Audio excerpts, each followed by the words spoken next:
और 1 फरवरी से पेश होने वाले आम बजट से बुलियन इंडस्ट्री को बड़ी उम्मीदें हैं। इंडस्ट्री उम्मीद कर रही है कि वित्त मंत्री इस बार बजट में उनका ध्यान रखें और दरों में छूट देंगी। बजट से आप क्या उम्मीद लगाए बैठे हैं इस इंडस्ट्री में, बताने के लिए हमारे साथ आज इंडस्ट्री के सभी टॉप स्टेक होल्डर्स यहां पर शामिल हैं।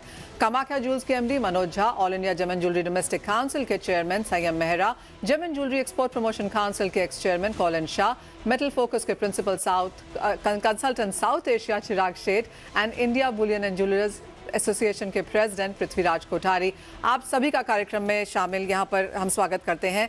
कोठारी जी, सबसे पहले आपसे शुरुआत कर लेते हैं। और एक बहुत लंबा हमने डिस्काउंट यहाँ पर भारतीय बाजारों में चलता हुआ देखा है। उसकी दो वजह हैं, एक तो शायद अनऑफिशियल गोल्ड आना और दूसरा कि ड्यूटी इतनी ज्यादा है कि बाजार एक अनऑफिशियल चैनल पे जाने पे मजबूर हो गया है। 18% का जो टोटल टैक्स है, क्लियरली पूरी इंडस्ट्री चाहती है कि वो उसे कम किया जाए। क्या एक्सपेक्टेशन है, क्या वित्त मंत्री उसे देखेंगी और अगर कम किया जाता है तो कितना कम हो सकता है? धन्यवाद मनीषा जी। सबसे पहले देखिए, जो 18% का डिफरेंस है, आपने देखा होगा कि जो गवर्नमेंट की रिपोर्ट आई है कि गोल्ड 706 टन इंपोर्ट हुआ है अभी तक। तो जो ऑब्वियसली सामने दिख रहा है, जो हमारा 1000 टन का जो इंपोर्ट होता था उसके जगह पे सिर्फ 706 टन इंपोर्ट हुआ है। तो ऑब्वियसली जो डिफरेंसेज है वो समझ सकते हैं। दूसरी चीज रहता है कि हम लोग गवर्नमेंट से कस्टम्स ड्यूटी जो 18% का जो इंटरनेशनल मार्केट और डोमेस्टिक मार्केट के अंदर डिफरेंस है वो काफी हद तक इफेक्ट करता है। आफ्टर द जीएसटी अगर आपने देखा होगा कि पूरा बिजनेस जिसकी जो ग्रोथ है वो काफी बढ़ गई है, मल्टीपल ग्रोथ्स हो गई है। अब हम लोग को चाहिए कि जो अभी अभी धीरे धीरे यहाँ डोमेस्टिक इंडस्ट्री पे उसका इफेक्ट दिखने को लग जाएगा। आपने देखा होगा लास्ट 2 महीने से इंपोर्ट बिल्कुल नहीं के बराबर है। उसका जो इंटरनेशनल मार्केट और डोमेस्टिक मार्केट में डिफरेंस है, जो हमने यहाँ पे इतनी बड़ी बड़ी सबने इंडस्ट्रियल लगाई है, रिफाइनरी लगाई है, उसको अब इफेक्ट आना चालू हो जाता है इस डिफरेंस की वजह से। तो हमें लगता है ना कहीं गवर्नमेंट को, फाइनेंस मिनिस्टर साहिबा को इसके बारे में सोचना चाहिए कि जो डिफरेंस है वो मैंने अब 44 साल की लाइफ में इतना डिफरेंस कभी नहीं देखा हुआ है। ऑलराइट जी हाँ, तो यानी कि 4 डेकेड में सबसे बड़ा डिफरेंस फिलहाल हम यहाँ पर सोने में आता हुआ देख रहे हैं। और सरकार की अगर यहाँ पर नजर है और जिस तरह से बाजार चाहता भी है, इंडस्ट्री की मांग है कि यहाँ पर कस्टम्स ड्यूटी, इंपोर्ट ड्यूटी में जो डिफरेंस है उसे कम किया जाए, तो उसका फायदा यहाँ पर मिलेगा, सरकार को फॉरेक्स के तौर पर भी मिलेगा और इंडस्ट्री के लिए भी बेहतरीन होगा। जीएसटी की बात यहाँ पर कोठारी जी ने उठाई और मनोज जी आपसे जानना चाहेंगे एक डिटेल में, क्या एक्सपेक्टेशन यहाँ पर है और क्या विशलिस्ट है जब जीएसटी की बात आती है सरकार से? नमस्कार मनीषा जी। देखिए, जीएसटी जो है वो हमारे इंडस्ट्री में पहले से ही कम होना चाहिए था। जो आज 3% है वो कहीं ना कहीं 0.5% से 1% तक ही होना चाहिए था। पहले भी हमारे पास एक्साइज 1% था, वैट 1% था। तो ये जीएसटी प्लस इंपोर्ट ड्यूटी मिलके 18% जो हमारे इंडस्ट्री के ऊपर लादा गया है, ये काफी ज्यादा है। साथ में आपको ये भी देखना चाहिए, जो हैंडमेड ज्वेलरी है उसके लिए तो मेरे हिसाब से 0% जीएसटी होना चाहिए, तभी मेक इन इंडिया आगे बढ़ेगा। हमारा देश में जो हैंडमेड ज्वेलरी है पूरे वर्ल्ड वाइड जाएगी। इसके साथ आपको मैं बताऊंगा कि जो कोठारी जी बता रहे थे इंपोर्ट ड्यूटी को, उसको मैं को लिंक करूंगा पैन कार्ड से। ये जो पैन कार्ड इंडिया में अभी भी आप देखें 143 करोड़ जो लोग हैं, उसमें पैन कार्ड अप्रोक्सीमेटली जो आधार लिंक लोग हैं 43-44 करोड़ से लोग हैं। अब इतने लोगों के पास ही पैन कार्ड है। अब जो इसका मतलब जो हमारे पास अप्रोक्स 100 करोड़ के जो ये है हमारे एडल्ट्स हैं, वो कहाँ से खरीदेंगे? मतलब 50 करोड़ लोग तो बच गए, वो बिना कैश के खरीद ही नहीं सकते ज्वेलरी, और उससे हमारी इंडस्ट्री बहुत मार खा रही है। आप अभी भी इंडिया में जो सबसे बड़ा बैकबोन है वो कैश ट्रांजैक्शन ही है, और यहाँ पे हमारे पास केवल 2 लाख की छूट है। ये कम से कम 6 से 7 लाख रुपए तक होनी चाहिए, क्योंकि जो रूरल एरिया है वहां पे लोग ज्वेलरी खरीद ही नहीं पाते। अच्छा, वो नहीं खरीद पाते तो कहाँ जाते हैं? वो ऐसे लोगों के पास जाते हैं जो कैश में देते हैं। कैश में कौन खरीदते हैं? जो दूसरे तरीकों से गोल्ड को अपने पास लेके आते हैं। यानी कि वहां भी इंपोर्ट ड्यूटी के वजह से दूसरे लोग गोल्ड लेके आते हैं, और जिनके पास पैन कार्ड नहीं होता है उन दोनों का साथ में बिजनेस होता है। तो एक तीर से 2 निशाने अगर गवर्नमेंट को निपटाने हैं तो पैन कार्ड की लिमिट 6 से 7 लाख करनी चाहिए, और साथ में इंपोर्ट ड्यूटी कम करनी चाहिए। तभी ये बिजनेस ग्रो हो पाएगा। नहीं तो देखिए इस महीने अप्रॉक्स 85% कम इंपोर्ट हुई है गोल्ड। पूरे अगर साल का गिने तो करीब करीब 35% पिछले साल से कम हुई है गोल्ड इंपोर्ट, और अगर 5 साल का मैं एवरेज गिनूं तो करीब करीब 17% गोल्ड इंपोर्ट कम हुई। इससे आप देखिए कि बिजनेस कहां डाउन जा रहा है। हमारी इंडस्ट्री इतना जॉब मेकिंग इंडस्ट्री है, इसके लिए गवर्नमेंट को सपोर्ट करना चाहिए। इसलिए पैन कार्ड बहुत जरूरी है 7 to 8 लाख करना, और इंपोर्ट ड्यूटी को कम से कम यहाँ से 4 से 5% नीचे करनी चाहिए। ऑल राइट, तो एज ऑफ नाउ हमारे गेस्ट कह रहे हैं कि पैन कार्ड, जीएसटी और कस्टम्स में यहाँ पर फेरबदल करने की जरूरत है।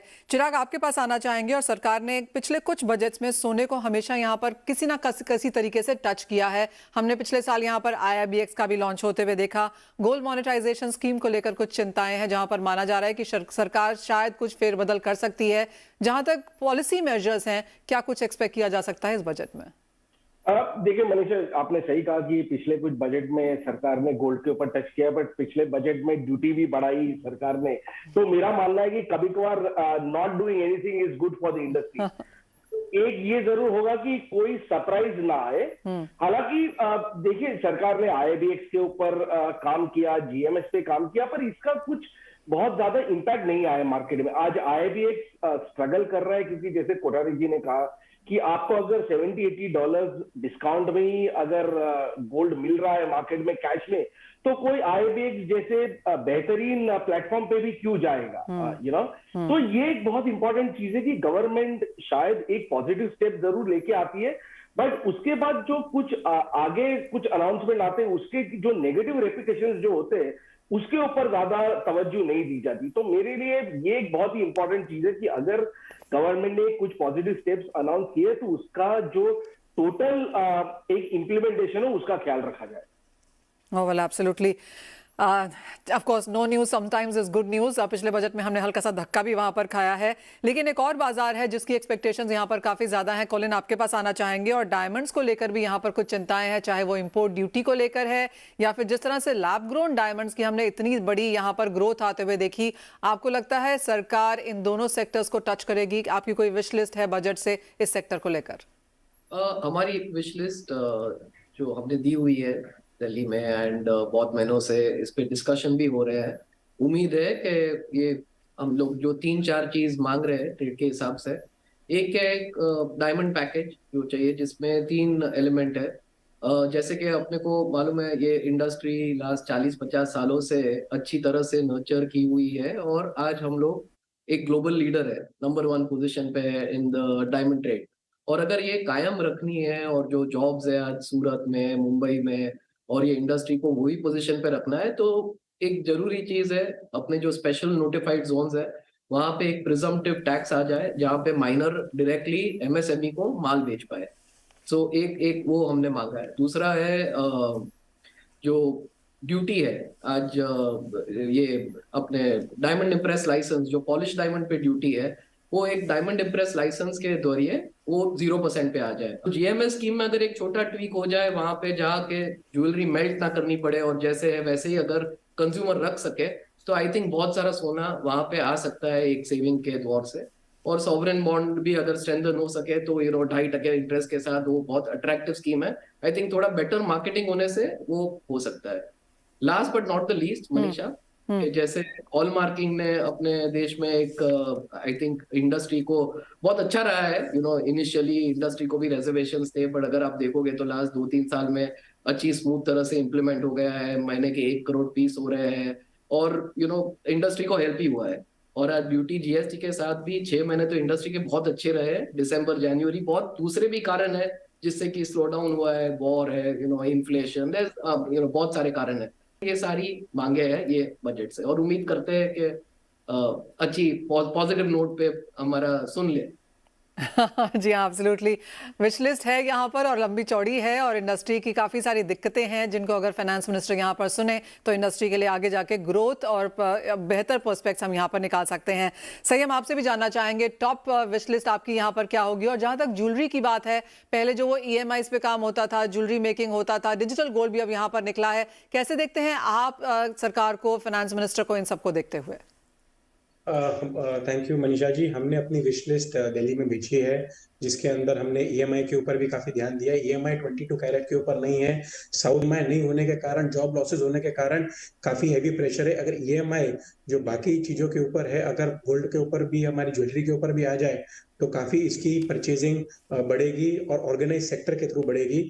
जो कैश परचेज लिमिट है वो हम चाहते हैं कि जो अभी 10,000 रुपए की है वो लाख रुपए तक चले जाए, क्योंकि आज भी अगर कोई एंड कंज्यूमर अपना माल बेचने आता है या अपनी चीज कोई दिक्कत आने के टाइम पर घर में कोई बीमार हो, उस टाइम पर अगर किसी रिटेलर के दुकान में आता है तो उसको 10,000 के ऊपर 40A सेक्शन इनकम टैक्स के अंदर उसको कैश देना, उससे ज्यादा 10,000 के ऊपर देना अलाउड नहीं है। तो अगर ये लाख रुपया कर दिया जाए तो ऑर्गेनाइज सेक्टर के थ्रू ही ये डीलिंग होगी। फिर क्रेडिट कार्ड के ऊपर जो अभी 1 से 2.5% अभी भी लग रहा है, 2.5 to 5% की मजदूरी में तो व्यापार हो जाता है जेम एंड ज्वेलरी सेक्टर के अंदर। तो अगर इसको भी घटाया जाए लॉजिकली, तो जो ऑर्गेनाइज्ड सेक्टर के अंदर व्यापार हो रहा है वैसे ही बरकरार रहेगा। तो जैसे हमारे जितने ज्वेलर्स हैं, आज अगर सोने का भाव बढ़ गया लेकिन कमाई नहीं हुई, व्यापार नहीं हुआ, तो भी अगर 20 किलो सोना किसी की मूड़ी है या किसी के पास है तो उसमें से 2-3 किलो उसको सोना बेच के इनकम टैक्स भरना पड़ता है। तो हमारी ये सोच है कि कैपिटल गेन टैक्स के ऊपर भी रिलीफ मिली जाए। अशोक चक्र कॉइन्स हैं जो गवर्नमेंट ने, पीएम मोदी साहब ने निकाले थे 2018 में, वो सिर्फ गवर्नमेंट एजेंसीज ही बेच सकती हैं। अगर रिटेलर्स भी इसको बेच सकें तो उससे भी ये कॉइन्स बराबर तरीके से हर घर में एक रिटेलर एंड कंज्यूमर को बेच सकता है। और कोलैटरल फ्री लोन, आज एमएसएमई सेक्टर है जो उसको 2 करोड़ की ही लोन्स कोलैटरल फ्री मिल सकते हैं। अगर इसको बढ़ा के 5 करोड़ तक किया जाए तो एमएसएमई सेक्टर जो है, जो गवर्नमेंट की सोच है जिसको बढ़ाया जाए, उस सेक्टर की भी ग्रोथ अच्छे लेवल पे आ सकती है। एक और चीज के बारे में मैं कहना चाहूंगा कि गोल्ड मोनेटाइजेशन स्कीम जो है, जो अपना सपना था हमारे पीएम मोदी का कि इस स्कीम के अंदर काफी कैड का बेनिफिट होगा, लेकिन गोल्ड मोनेटाइजेशन स्कीम में 11.1 टन गोल्ड ही अभी तक आया है, जबकि इंडिया के अंदर 23,000 to 25,000 टन ऑफ गोल्ड है। अगर ये 500 ग्राम्स जो हर स्त्री धन जिसको माना जाता है, वो अगर गोल्ड मोनेटाइजेशन स्कीम के अंदर डाला जाए तो उससे काफी फायदा होगा। और ये जो 11 टन की फिगर है ये बढ़कर 200 से 300 टन तक आएगी। और कैड के अंदर जो अभी रुपी वीक हो रहा है उसका भी काफी बेनिफिट होगा। जी हाँ, लंबी लिस्ट है ऑफ कोर्स, लेकिन क्यों ना हो, आप इंडस्ट्री के टॉप स्टेक होल्डर्स हैं, आप एग्जैक्टली जानते हैं कि इंडस्ट्री को क्या दिक्कतें हैं, और माना यही जा रहा है, होप ये किया जा रहा है कि फाइनेंस मिनिस्टर इनको सुने। एक छोटे से ब्रेक के लिए रुकेंगे। ये तो इंडस्ट्री की बातें हुई, लेकिन वापस आके आप सबसे ये जानना चाहेंगे कि वो क्या एक टॉप चीज़ है जो इस इंडस्ट्री को इंटीग्रेट करती है सरकार की जो थॉट है उसके साथ, चाहे वो आत्मनिर्भरता है या फिर जॉब क्रिएशन है, एम्प्लॉयमेंट है, वो एक क्या चीज़ है जो ये इंडस्ट्री सरकार को दे सकती है, जो सरकार देखना चाहेगी, वो आपसे जानना चाहेंगे इस ब्रेक के बाद। आपका स्वागत है। एक बैलेंसिंग एक्ट होती है सरकार के लिए जब वो बजट बनाते हैं, ताकि सभी सेक्टर्स को, सभी स्टेक होल्डर्स को और सभी तबकों को यहाँ पर कुछ ना कुछ मिले, लेकिन सरकार को भी यहाँ पर कुछ मिले। कोठारी जी, जब हम इस इंडस्ट्री को देखते हैं तो कैसे आप इंटीग्रेट इसे करेंगे global economy, rather Indian economy के साथ? देखिए, इंडियन इकोनॉमी में अगर ग्लोबल इकोनॉमी देखोगे तो वर्ल्ड के अंदर कहीं पे भी गोल्ड बुलियन के ऊपर कस्टम्स ड्यूटी नहीं है। आप अगर कहीं पे भी देखेंगे तो वहां पे कस्टम ड्यूटी नहीं। हाँ, जो सेकंड सेल होता है, जो ज्वेलरी सेल होती है या कॉइन या बार जो भी सेल होता है, उसके ऊपर ओनली जीएसटी होती है। तो हमारे यहाँ पे अभी भी कस्टम ड्यूटी का बर्डन बहुत ज्यादा है और जीएसटी कम है। तो गवर्नमेंट को एक तो चाहिए कि कस्टम्स ड्यूटी को कैसे भी करके कम करे, क्योंकि हम देख रहे हैं कि हमारा जब कमोडिटी एक्सचेंज है उस पे इफेक्ट आ रहा है। जो सब बाहर बिजनेस चले जा रहा है, जैसे आप निफ्टी का जो देख रहे हैं, वैसे यहाँ पे कमोडिटीज में भी हालत है। सीटीटी की वजह से जो लोग 500 रुपया कमाते नहीं है किलो के ऊपर, उसमें सीटीटी 500 रुपया लग जाता है, तो कोई वॉल्यूम नहीं आ रहा है। फिर यहाँ पे गोल्ड डोमेस्टिक मार्केट से यहाँ पे अगर आप देखोगे कि गिफ्ट सिटी के अंदर एक्सपोर्ट हम लोग अलाउ करने की बात करें ताकि यहाँ पे डिस्पैरिटी हो, तो एक्सपोर्ट वहाँ पासबुक के थ्रू NABL BIS रिफाइनरी है, उनका माल एक्सपोर्ट किया जाए थ्रू बैंक, जैसे करेंसी नोट एक्सपोर्ट होती है तो वहां से उसको एक्सपोर्ट किया जाए ताकि अपने को उसका बेनिफिट मिले। जो यहाँ डिस्पैरिटी आप देखोगे नवंबर से यहाँ पे डिस्पैरिटी चल रही है और अभी ऑलमोस्ट जनवरी हाफ मंथ हो गया है। तो मुझे लगता है कि उसका इफेक्ट भी, अगर यहाँ से एक बार एक्सपोर्ट होना जाए तो इंटरनेशनल मार्केट में सीधा गोल्ड ही सीधा $50-60 ड्रॉप डाउन हो जाएगा। अगर इंडिया एक बार बेचना चालू कर देती है तो पूरा वर्ल्ड पीछे हट जाता है। तो इस तरह का एक सेंटिमेंट भी होता है कि गवर्नमेंट को चाहिए कि हम लोग इसमें बहुत कोशिश कर रहे हैं कि एक्सपोर्ट को पासबुक के थ्रू अलाउ किया जाए, थ्रू बैंक, जैसे करेंसी नोट यहाँ से एक्सपोर्ट होती है वैसे गोल्ड को एक्सपोर्ट किया जाए। तो इस तरह से हमारी मांगे है कि हम कॉम्पिटिट कर सके इंटरनेशनल मार्केट। हम लोग यार हमारे हाथ बहुत बंधे हुए रहते हैं, हम लोग कुछ कर नहीं पाते हैं। अगर गवर्नमेंट एक बार सपोर्ट करे और ट्रस्ट करे पूरा बिजनेस को जो एक गलत निगाह से देखते हैं, अब धीरे धीरे चेंज हो रहा है, बट फिर भी कहीं ना कहीं 18% के डिफरेंस से उनका सोचना भी वाजिब है। तो मेरे हिसाब से एक बार ट्रस्ट करें तो हम लोग इंटरनेशनल मार्केट को कॉम्पिटिट काफी हद तक कर सकते हैं। चिराग, आप कैसे देखते हैं और आपका एक टॉपिक यहाँ पर क्या होगा?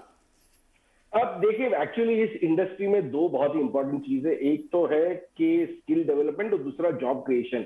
एक्चुअली इस इंडस्ट्री में बहुत ज्यादा पोटेंशियल है।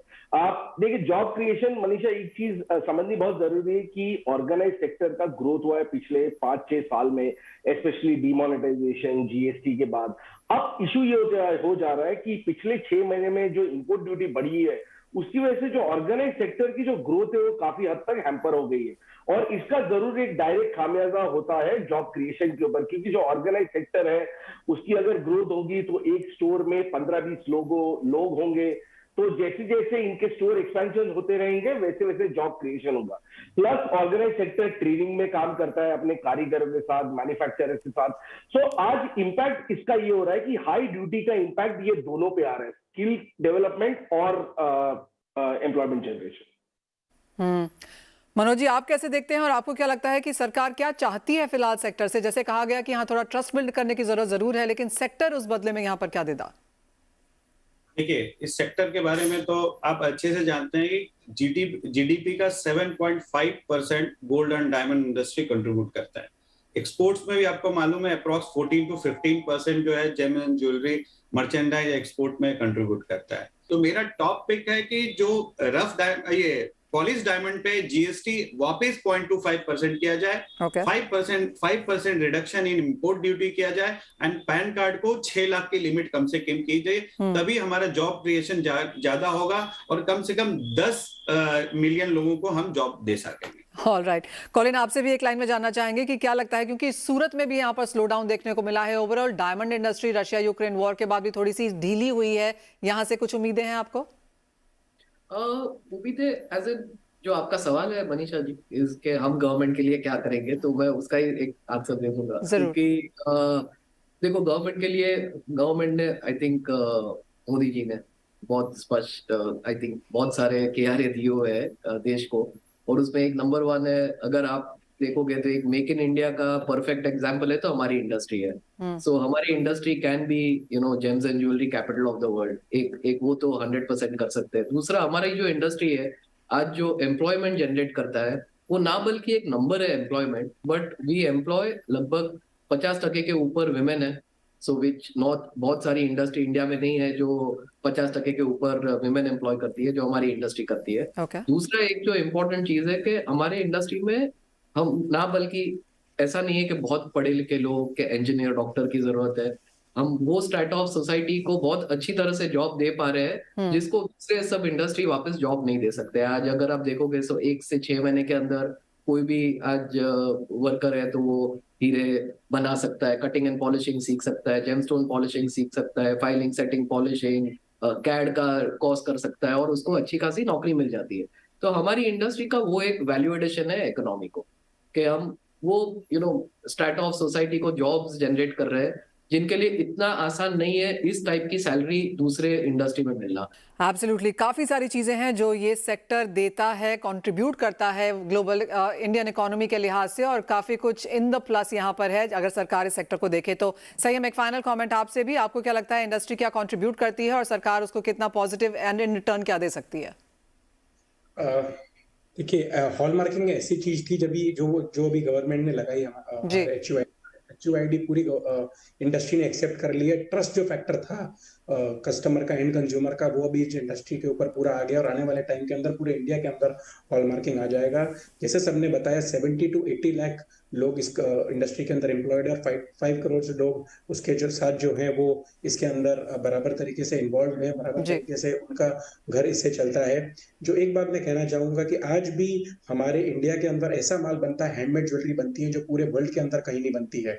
15 प्रोसेसेस होते हैं इसके अंदर और आज भी जो देश के लोग हैं जो आज सोचते हैं कि ब्रांडेड बैग लें या ब्रांडेड जूते लें, लेकिन हमारी जो कारीगर जो हमारी ज्वेलरी आज बनाता है वही सबसे बड़ा ब्रांड है। और कोई नॉर्मल सेक्टर के अंदर कोई नॉर्मल जो अनस्किल्ड लेबर है उसको भी काफी हैवी और अच्छी सैलरी इसके अंदर मिलती है हमारे सेक्टर में। और मुझे लगता है कि काफी कुछ देने को है। अगर गवर्नमेंट हमारा एक हाथ बढ़ाए तो हमें इसके अंदर कुछ चाहिए नहीं उनसे, लेकिन आत्मनिर्भर हम खुद हैं। कुछ ना करे वही बेहतर है, लेकिन हम अपने आप ग्रोथ करने के लिए कैपेबल है हमारी इंडस्ट्री। जी हाँ, एब्सोल्युटली, बहुत बड़े कंट्रीब्यूशंस हैं यहाँ पर और अपॉर्चुनिटीज़ बहुत सारी हैं, कुछ दिक्कतें ज़रूर हैं और एक विश लिस्ट भी है इंडस्ट्री की तरफ से और आशा यही है कि फाइनेंस मिनिस्टर इसको इस बार देखेंगी और कुछ पॉजिटिव स्टेप्स इंडस्ट्री के लिए इस बार उठाए भी जाएंगे। आप सभी का बहुत शुक्रिया साथ जुड़ने के लिए और वो तमाम चीज़ों पर एक इन डेप्थ एनालिसिस और अपनी राय भी बताने के लिए, और हमारे साथ आज CNBC आवाज़ पर अपना समय भी स्पेंड करने के लिए बहुत शुक्रिया। इसी साथ मुझे भी दीजिए इजाज़त। नमस्कार।